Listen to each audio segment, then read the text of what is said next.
Let me welcome everybody to this latest session of our Bagels and You program. This will be the first session of June. This is a month we're going to have a bonus session that we will talk about a little bit later. And it's really a great pleasure for me to introduce Jeffrey Schwartz. So Jeffrey has been a friend probably for more than 4 decades. I think many of you may just know him in connection with the other place, the Taiwan Jewish. But I wanted to let you know that really Jeffrey has been a longstanding benefactor of this community as well, going back to the Dr. Einhorn era and continuing until now. He's a member of our board. He's been supportive not only financially, but also as a source of advice and encouragement, which we greatly appreciate. And referring to the other place, I think some of you have been there. You know what a beautiful edifice that is, but you may not know the whole story of what it took to make that happen. And I think Jeffrey today will fill us in on that background, including the successful, very successful business career that he had that made it all possible. And then the effort that took several years of time and money and dedication to bring that project to fruition. And it was, I'm sure, a labor of love and dedication and inspiration for which we are very grateful. And we look forward to hearing the story from Jeffrey. It's all yours.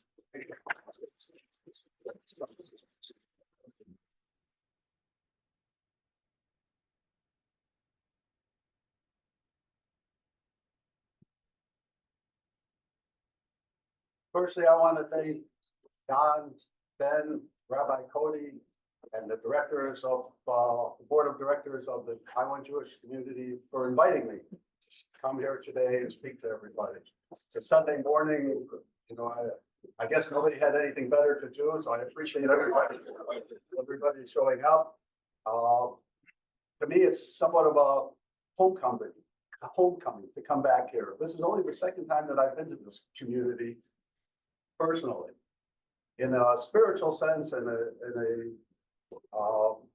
from the background, I've been involved for some time. Dr. Einhorn was my go-to rabbi for 50 years. Fortunately, I didn't need a lot of rabbiing at the time, but with the crucial times in your life, when you do, he was always there for me. And so for that, I was indebted to him in my way of thinking forever. He converted my first wife when I was married over 40 years ago, because I promised my parents back home that on my watch, my children would be Jewish. And their children will also be Jewish as long as I'm alive. And you know, I didn't grow up. People sometimes are a little bit confused about who I am, where I'm coming from, what's my thought process. I'm not an Orthodox Jew, but I run an Orthodox Jewish community center. And to me, that's a very important thing, not for myself personally, but for the ongoingness of the Jewish tradition. And I needed to be in a place where I wasn't the one that had to make the rules. I love making rules. I run a big business. It's all over the world, and I make the rules every day. If I say it's, you know, today we do this, we do this. If I say we do it later, we do it later. I know I would be dangerous running a Jewish community where I could make up all the rules. Although I could make it pretty good, I could probably decide Wednesday is pork chop night, and I'm busy Saturday because I have a date, so I'm good. Let's make Sabbath on Thursday. You know, I could make all those rules all the time, and I didn't want that to happen. And what I found in some of the other communities, especially the community that I was growing up in, I grew up in Cleveland, Ohio. It was in a conservative synagogue. Most of my friends were Reformed or conservative. Actually, if we came across Orthodox people, they would be on one side of the road and we would be on this other side. There was really no connection. And as a result of that, I really had no understanding of the Orthodox. And I grew up in a community that was pretty much all Jewish, a public high school, but 95% of the people were Jewish. So I didn't know what it was to not be Jewish. And sometimes when you're surrounded, especially my type of personality, when I was surrounded by so many Jewish people, I never really got involved in anything Jewish. And I always wondered why. And it was because we Jewish people have a lot of do-gooders.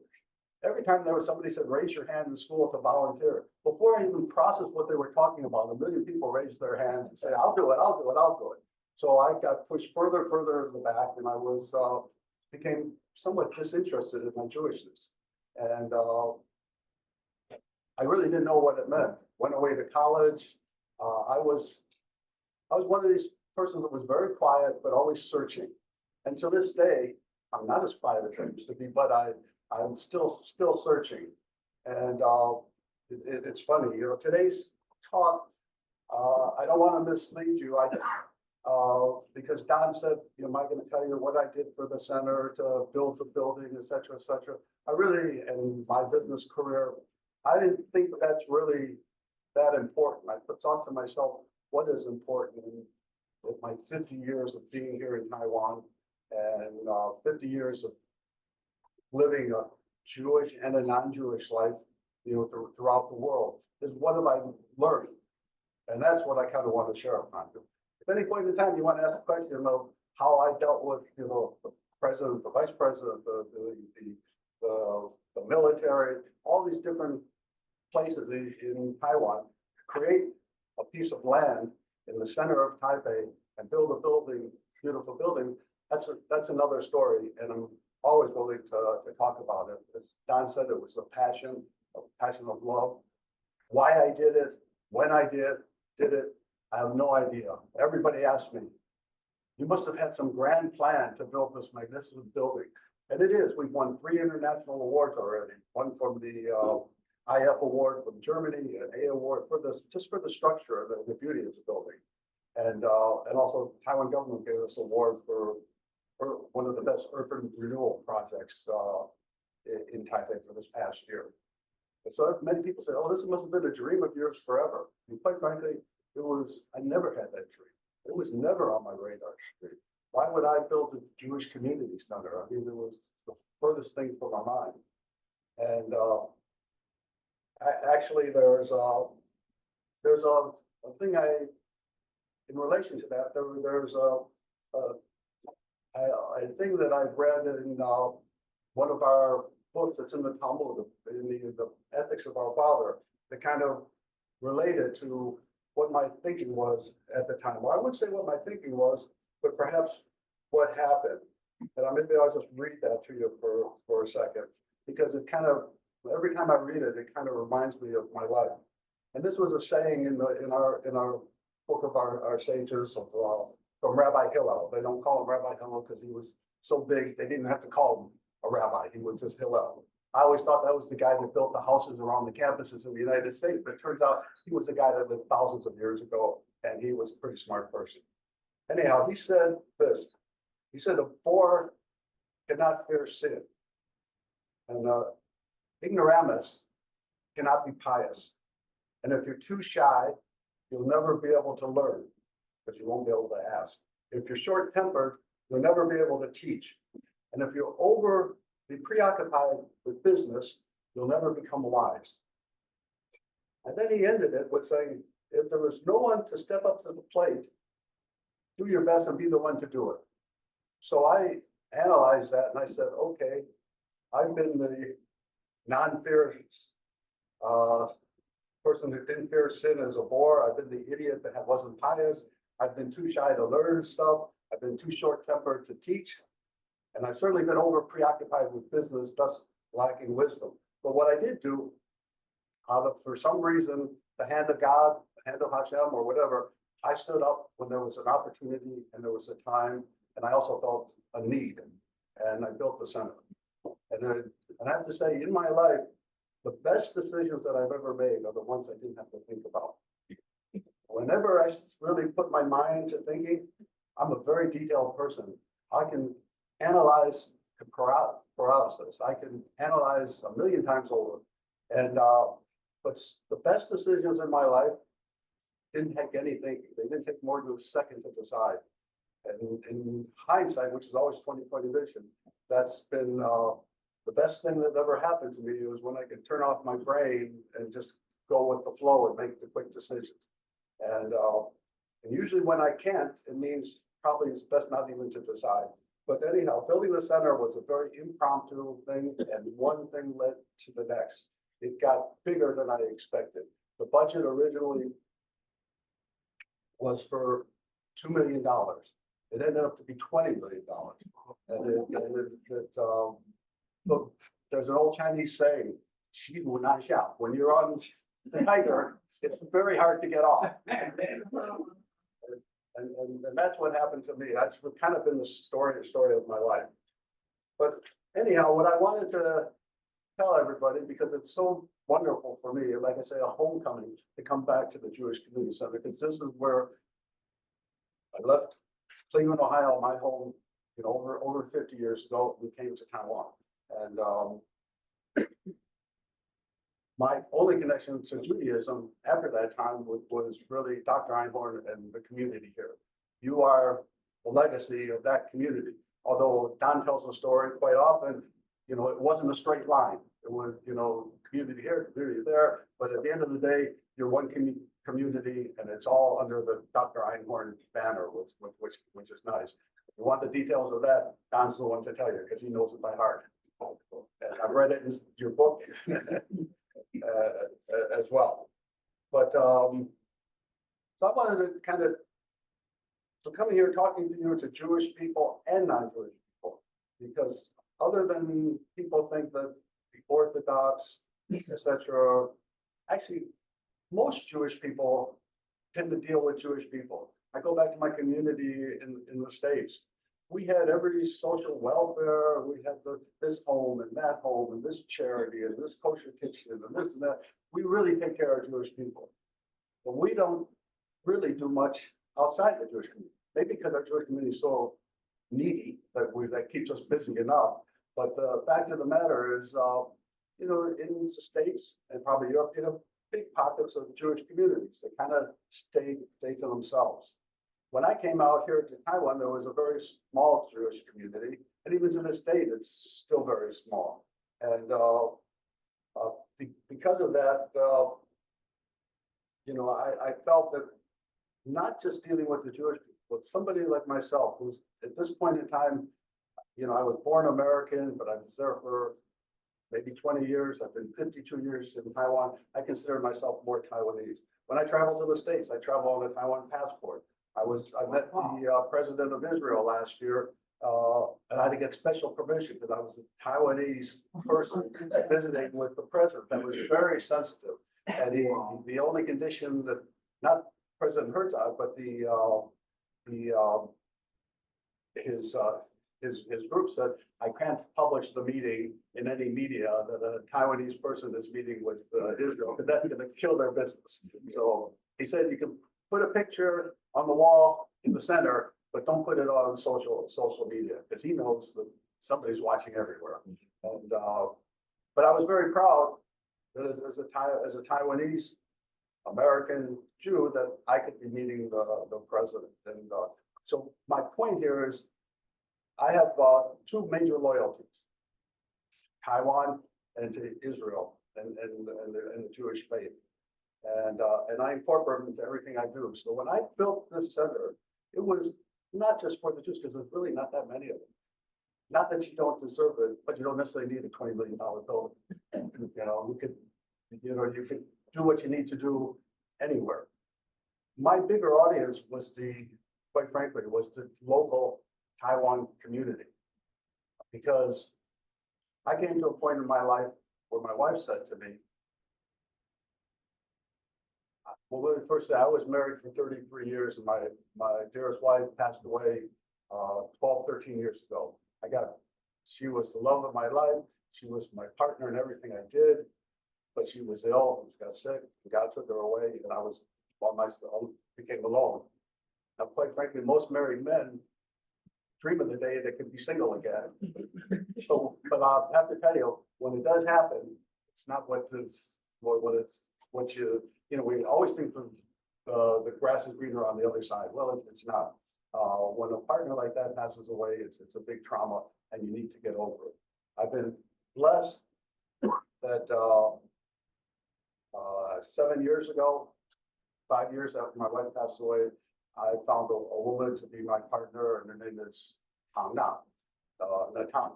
And she's a very spiritual person. Of course, she's not Jewish, but she was very interested in me and my views of the world and Judaism.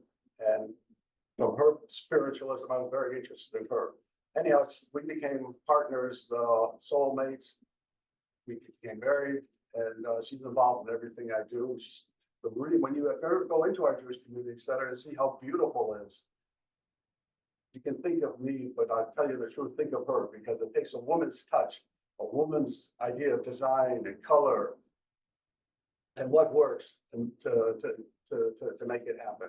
And she's the reason that it happened. But after we started going out together, and if we just got married, and she finally said to me, now that I understand a little bit more about you, she said, Jeffrey, you take really good care of your family. You take really good care of the people that work for you. You take really good care of your customers, and you put a big responsibility on your shoulders, and you do it like as if you have to do it. Which then that is, she didn't understand Jewish guilt, so she, yes, we have to do it. But she said, and you've been here 50 years, at that time 40 some years here in Taiwan, and this is your place. You've had so many opportunities, you know so many people, you've met so many people, you've been involved in so many things. So she said to me, what have you done for Taiwan? And that really kind of shook me. I said, well, I pay a hell of a lot of taxes here. I said, I don't know if that really counts. I mean, everybody pays taxes. And she said, what have you done for Taiwan? And I really had to think about it. Taiwanese are very, very charitable people. We take the Buddhist Association, Slichi. Every disaster in the world, they're the first people on the scene. Something happens in mainland China, they jump to mainland China. They are a very, very charitable group. And I've been to events where people pledge $1 million, multi-million-dollar pieces of land to this group. They do the charity of the Taiwanese is beautiful. So I said to my wife, I said, what can I do? I can't compete with all these Chinese people. A lot of them are wealthy. Some of them maybe not in business or doing anything. They might have just inherited a ton of land down in the south that all of a sudden became farmland into commercial land that you could build on and make a fortune. So I said, I can't really compete with that. She just said to me, well, you think about it. If Taiwan's important to you, if you think Taiwan has been part of your life and gave you opportunity that you wouldn't have had, then you need to think about it. And I did. And it's almost the story of a dream. I woke up one morning with a very clear idea, what makes me different from any Taiwanese here? And it was really my Jewish faith, my Jewish background. What I've learned, I'd like to say I've learned a certain amount by being pushed into my head when I was young. Every ounce of Judaism they pushed in, I kind of pushed back. I really didn't like going to Hebrew school, getting bar mitzvah with a lot of extra pressure. I can't sing, and having to learn how to do my Haftorah was a pain in the neck. And I didn't really enjoy Hebrew school, but that's what you had to do, so I did it. But the point is, my idea was when I woke up, was that I have this Jewish background. As I've gotten older, and I'll explain further along, I've begun to learn a lot about my Jewishness. It's funny, you could sit here and have the smartest person in the world tell you the most important answers to the world. And you would say you're 15 years old, you absorb so much. You're 30 years old, you absorb so much. At different stages in your life, the same words have completely different meanings. And that's been the story of my life. I've been always searching for something different, something better, something interesting. It's been, and I have a history before I came here. I lived in Berber tribesmen in the mountains of the Atlas Mountains in Morocco for months at a time, searching for what I thought was some newfound something or other. I was in an ashram in India studying Buddhism, playing the sitar with John Lennon. And, I've been always searching, not knowing exactly what I was searching for, but I just felt life is out of sync. And the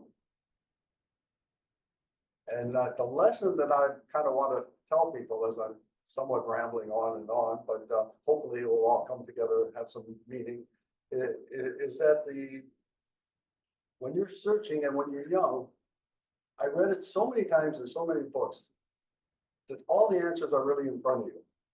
It's in your heart, it's in front of you, you just don't know how to look. And again, had I knew how to look as a young person, my life probably could have been a lot richer and a lot better. But I didn't. It's like everything I do in life. I go all the way around, make the longest circle, go around 1 time, 2 times, 3 times. Finally, at the end of the day, I come back to my starting point and realize the answers are here. So what have I learned in my 50 years? You might find this surprising. I just want you to know I'm not an Orthodox Jew. I love the Orthodox, not all of them, but I respect what they do. But the type of Orthodox that I like are the ones that are really immersed in the Torah and our vibrant heritage and culture and wisdom, but also have their other foot in the real world, the world that we're in every day. And now there's more and more people going in that direction. The days of strictly Orthodox person living in the yeshiva, just studying for studying, still exists. But what's meaningful to me is take that knowledge and make a better world out of it. And so what I kind of learned is 3 things in how I dealt with life. And it's easier when you look back, because when it was in front of me before it happened, I had no idea what I was doing.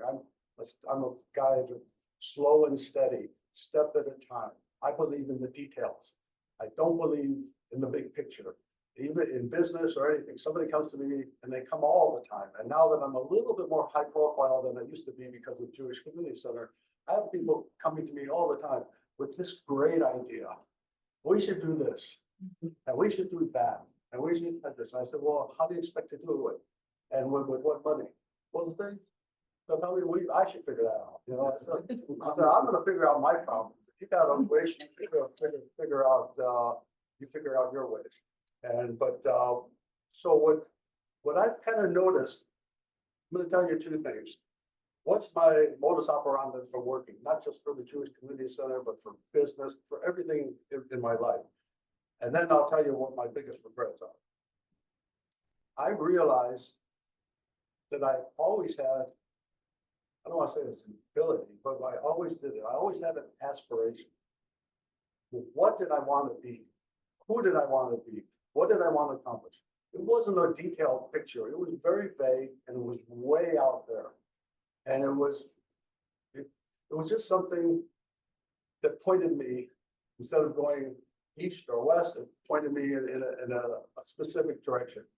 And that's true in my business. It's true in my philanthropy. It's true in my personal life. I always have a vision. I have no idea how I'm going to get there, but I see the person I want to be. And why do I see the person I want to be? Because I surround myself with people that are 10 times smarter than me, 10 times better than me, 10 times more successful than me. And I like to learn from other people. It's in my impression of life, learning is the most important thing. Once you stop learning, you go downhill right away, which I'm going to be throwing a lot of quotes of things that are meaningful to me. There's another passage in the Talmud that says, appoint for thyself a teacher, acquire for thyself a companion, and judge all men with the scale weighted in their favor. And that's kind of what I do. I tend to be positive about everybody I meet, because if you're negative, only going to bring negativity. Positivity gives you a better chance.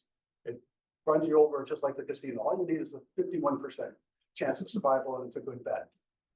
Negativity is the worst bet in the casino. It will breed negative results.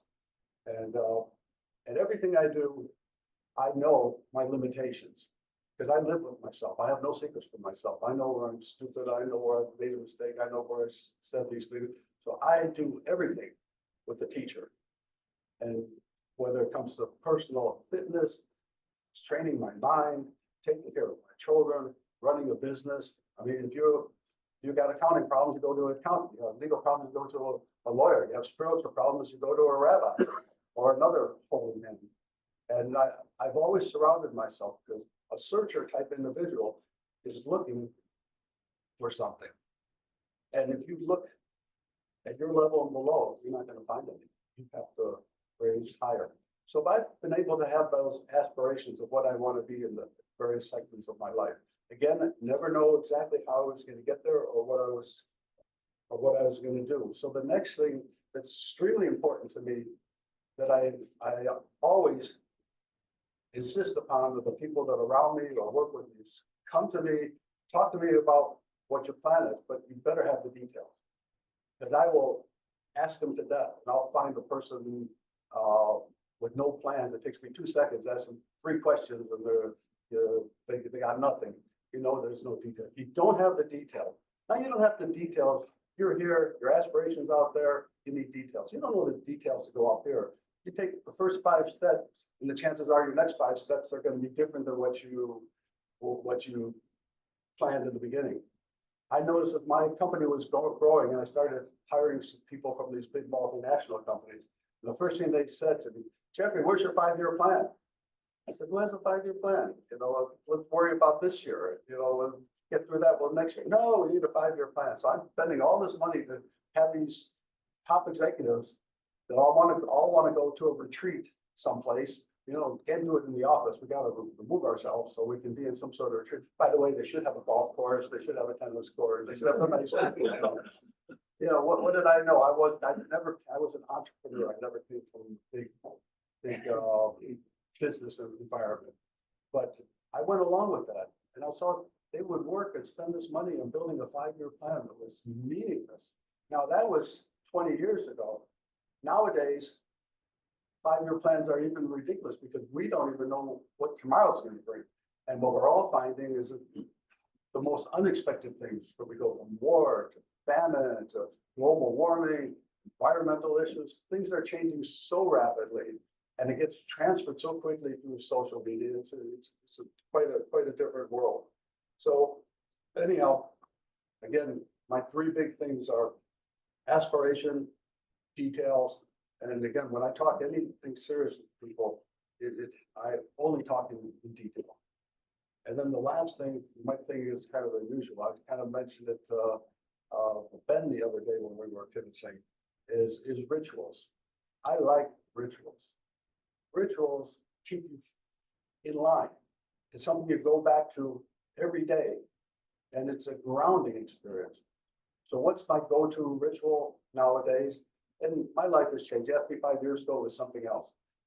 But in my life today, my actual #1 ritual that keeps me focused is the tefillin. The tefillin is a wonderful, wonderful thing. Now, most people don't even know exactly what it's for. It's kind of this esoteric, crazy, couple boxes on your head and stuff, and you wrap it around your arm. But I'll tell you, this is, in the Kabbalah, they explain the tefillin. And it's, if you understand where it's coming from, you can kind of understand where that sort of ritual makes you it enhances your character, it opens you up, and makes you a better person, not to absorb things so that you can absorb them and do better goods. It doesn't automatically make you a better person, but it opens the door to it. In the Kabbalah, which is obviously the esoteric, mysticism of Judaism, it talks about the secrets of the cosmos or the universe. And it says that the world is projected by an infinite light focused through 10 harmonious signals. So it's like if you took the light and you put a prism on it, and it breaks down to all these different colors. Well, the real light of the universe, which whether you call it your soul or God or whatever ultimate power that's out there, according to the Kabbalah, it's broken into these 10 different sequels. Now, God, when he created the world, he was, the way I take it, he was planning on bringing those down to earth. And my gut is that he was planning it was going to take 10 days to make the world. So there was 10 sequels, he'd bring one down a day, and he'd be done on the 10th day. Well, again, this is my interpretation. He worked faster than he expected, and he was able to complete the world in 7 days. So he brought down 7 of the sequels to our worldly that we live in. On the 7th day, he finished the world. He said, I'm done. We're going to Shabbat. We're going to rest. And he went back up to heaven. When he went back up there, he realized he's got 3 sequels are still up there. Which 3? The 3 that represent the mind. And the mind, what are the other sequels? One that has to do with the heart. The other one has to do with the body, the physical action. And so the Kabbalah explains the disconnect in people is between the mind, your heart, and your body is because 3 of those sequels are not in the world that you connect with. They're still up in heaven. And it kind of makes sense to me because we are all disconnected. Just think about it. We think in our mind, we sometimes feel, we know this is the right thing to do, but our heart sometimes feels different. And then how do we get our heart to then tell our body, our arm, what to do? I mean, we're basically out of sync. People fight among them internally, among themselves, between their minds, their heart, and their body. So what does the tefillin do?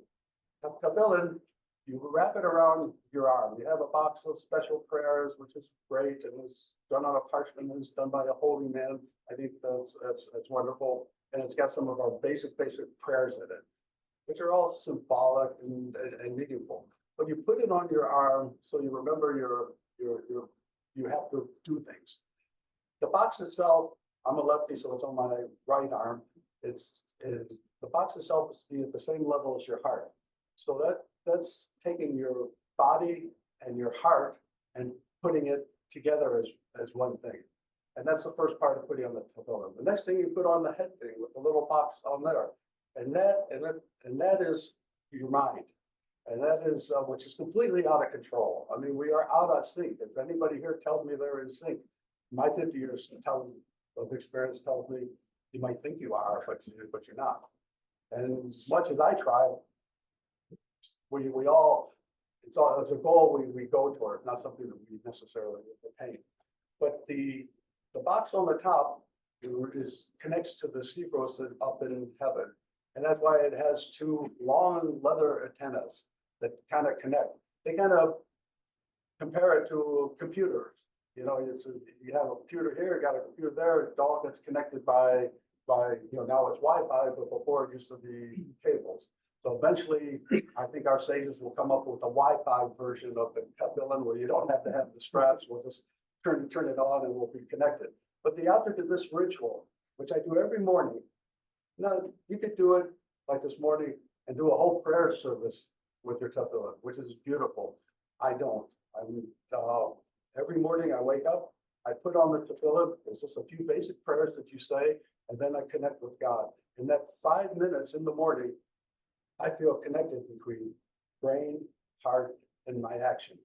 And that kind of helps me stay grounded, focused. It's a wonderful way to start the day. You connect all the main parts, whether they're in this world or in the cosmos out in the sky.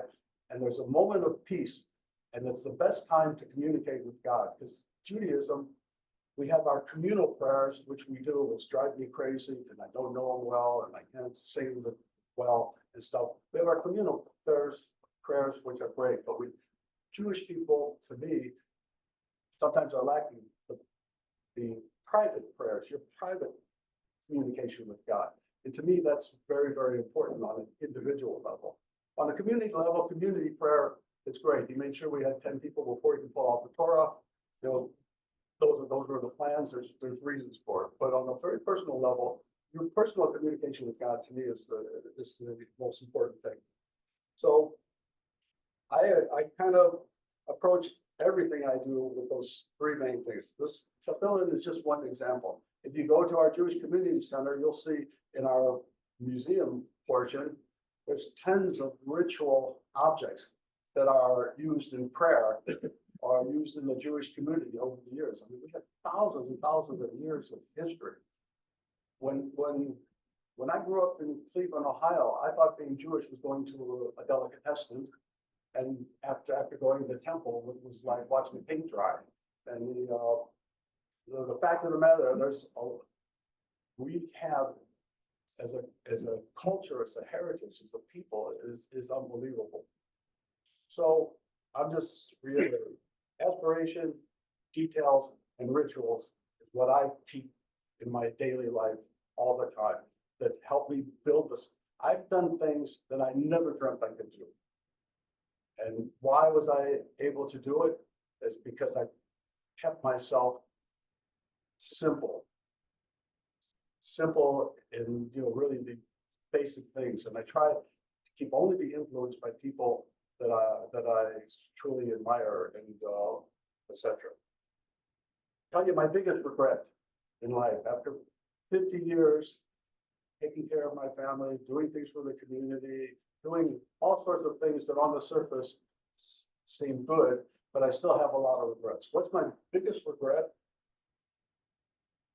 is that, and it might sound silly to some of you people, but it's the fact that I never, at a young age, just like I never learned Yiddish from my grandparents. What a loss, what a shame. Now I understand. They came back from a place that was very bad for them.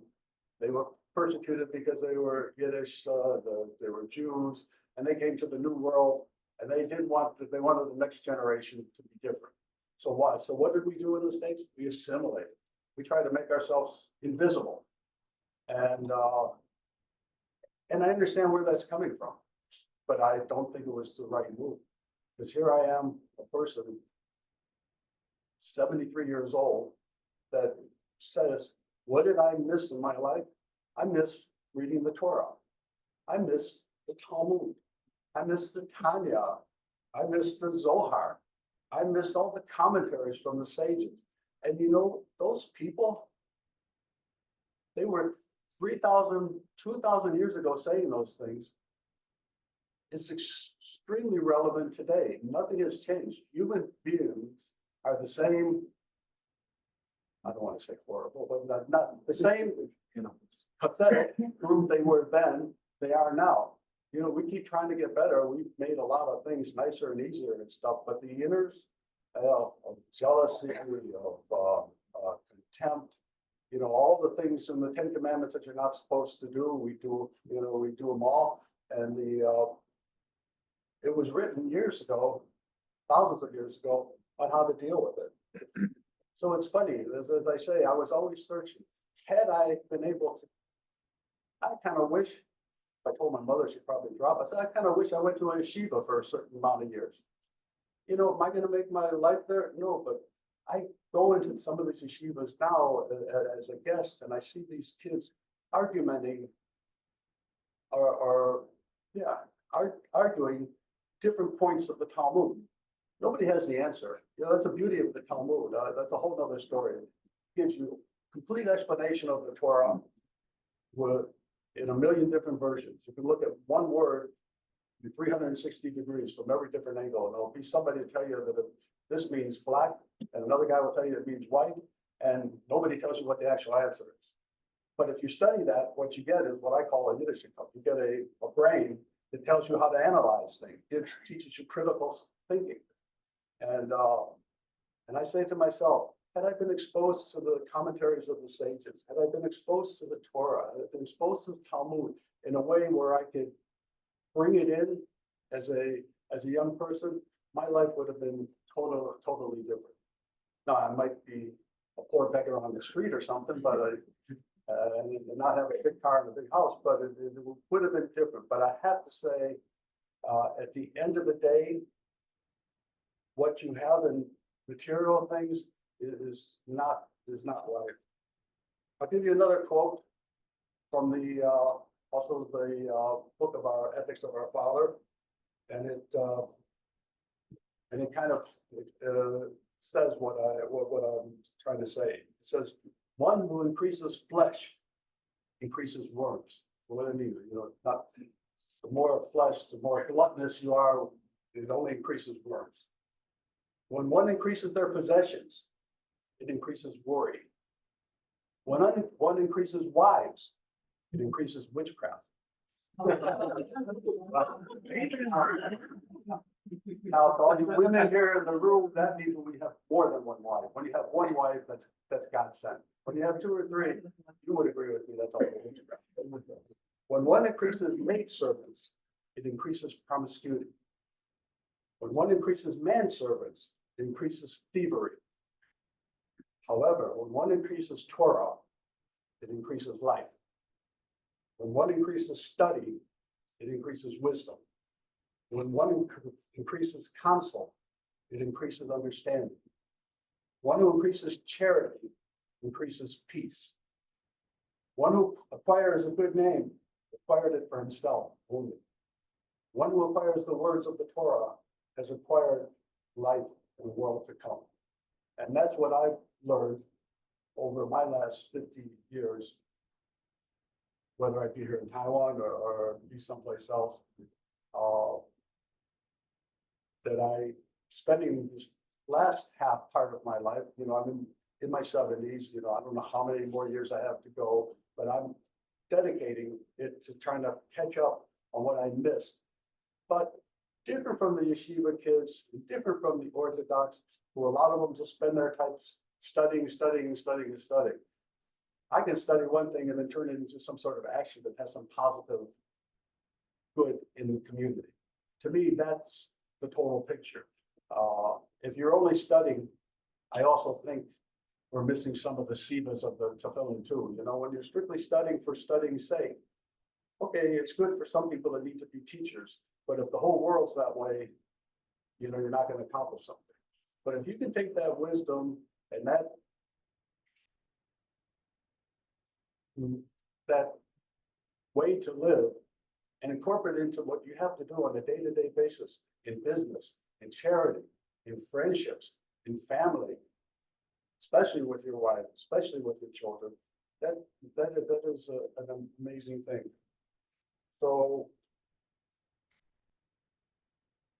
again, I'm talking very abstractly because I really don't want to go into all the details. Not that I have anything to hide, but I don't really want to go into all the detail of, I built this, I did that.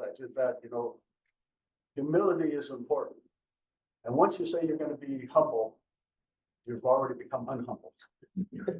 Once you say you're going to be pious, once you say it, you're no longer pious. And so my wife tells me, don't speak about yourself. I said, no, I want to. I did all this shit. I did all that stuff. I want to tell the world. Don't tell the world. That's jumping into the biggest rabbit hole you could imagine. So I'm still learning how to deal with a lot of new thought but how to turn it into a better world. And going back to the Jewish Community Center that I built, the only thing I could say, I have to tell you, my biggest audience was the Taiwanese. Because this is such a beautiful place, very little to none anti-Semitism. But I know one day, Mohammed and his friends could come in and say the Jews are a bunch of da da da da da da. And when that happens, I want all our Taiwanese people to say, I don't think so. That's not the Jews I know. I know this Jewish community that reaches out, that helps the poor. I know this Jewish community that's involved with the government and think tanks. I know this Jewish community that donates to all sorts of social welfare. And my goal was always to include Jewish people, but I know here in Taiwan that's a small group. The bigger group is Taiwan, and I felt the best thing, the dream that I woke up of what I could do for Taiwan is to use our culture, our heritage, our wisdom, our religion, no matter what level of observance you are. I mean, your level of observance does not make you a better Jew. There's Orthodox that are horrible. There are Reformed that are worse. I mean, there's, let's face it, you can you can wear this hat or that hat. That doesn't tell you who you are. What you are is your mind, your heart, and your action. And so my goal, and I've actually feel proud that we're achieving it. We get recognition from the government. We get recognition from other social welfare groups. I have, Ben and Don and Norm, they were at the one of our inaugurations. We had the chief rabbi of Israel that flew over for a day just to dedicate. I'm loved by the Orthodox. I kind of shrivel when I say that. And they're a funny group of people. And why do they love me? Because here I'm a non-Orthodox person supporting their basic theory. And their basic theory is very simple. Whatever's said in the Torah, whatever's in the Torah, that's what they do. They don't question it. For me, that makes life so much easier. When it comes to Jewish things, I don't have to make the rules. And I tend to go there because when you've been in business for a long time and managing a lot of people, you tend to be the guy that makes the rules. And so there's nothing more beautiful than going to a place. What are we supposed to do? What's the next thing to do? Open up the book. God told us right when on Mount Sinai, he gave us a list of what we had to do, how to get up in the morning, how to wash our hands, how to do this, how to do that. 613 mitzvahs that we're supposed to do. If I can do one or two, I'll call it a good day. But at least I think that way. So, I guess my message is to everybody is we should be so proud and so grateful for our Jewish heritage and our culture. And that, as I get older, it dominates more and more who I am, which then turns into action and what I do. This community here is equally as important to me as the other community over there. And please don't ever call that place a Chabad house. That kills me. A Chabad house is a different animal. I just have to have a Chabad rabbi doing the religious side of it. But me and my wife, we built the building, we set up the structure, we operate the kosher restaurant. On Sabbath, the rabbi takes over the kitchen and makes his Sabbath food. And of course, he does the religious things. But I have to tell you, somebody who never liked services to begin with, as a youth, and even as I got older, going to some of these Orthodox services is a much more open, friendly thing. It's nice. Just like it's nice here. There's no difference. It's a wonderful service. People talking about our culture, doing some of our rituals. I mean, to me, that's what life is all about. So I guess my message to everybody was about, in your life, have an aspiration, be a stickler for the details, and make sure you have some rituals to go on. There was a movie, I talked to my wife about it. There was this TV series called Dexter. I don't know if you recall that. Yes. It was a ritual, no, not ritual. He was we'll call it a serial killer. He was a nice guy because he only killed bad. He had this thing in his system where he had to kill people. So his father recognized that at a young age. This was a dark soul that really liked to kill. And his father was a policeman. So he trained him to find the bad people, the people that the law couldn't get, but they were because of this technicality or that technicality. And he said, hey, you got to kill. He's killed the bad ones.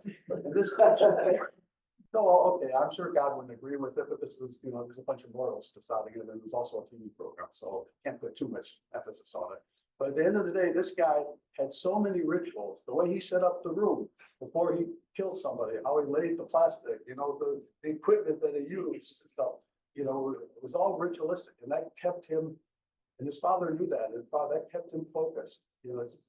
Rituals keep you focused, and aspirations give you direction, and details is what gets you there. So there's one other thing that I'd like to quote, a thing that I read quite a bit before I conclude, is that, again, this was from another famous rabbi of our sages that said, he said, if others are pleased with you, then God is pleased with you. If others are not pleased with you, then God is not pleased with you. And then Shimon, who was the son of Zoma, not that you know who that is, and I don't know who it is either, so don't feel bad. He said, who is wise? Someone who learns from everyone. Who is strong? Someone who overcomes their basic instincts. Who is wealthy? Someone who's happy with their lot. Who is respected? Somebody who respects others.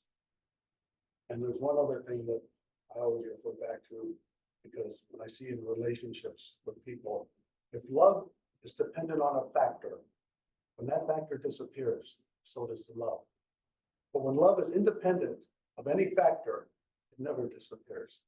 And that's the type of love that I hope to have for my community, for my family, for my descendants, for everybody that I come in contact with. So thank you for listening to me. I hope I didn't bore you into arguing on a bunch of different avenues, but that's why I need my rituals, aspirations, and details, because I go all over the place. And that's why I need to keep my mind synced with my heart and my body. And I hope I'll be here for other events going forward. And it's a blessing to have a Jewish community. And again, how we observe, all we have to do is Jew. You know, I say a Jew is a Jew is a Jew. One last thing, I get asked this all the time by the Chinese community. What is a Jew? And that's a hard answer to question, a hard question to answer. And I've come to the conclusion, especially you go to Israel, you can ask 20% of the people.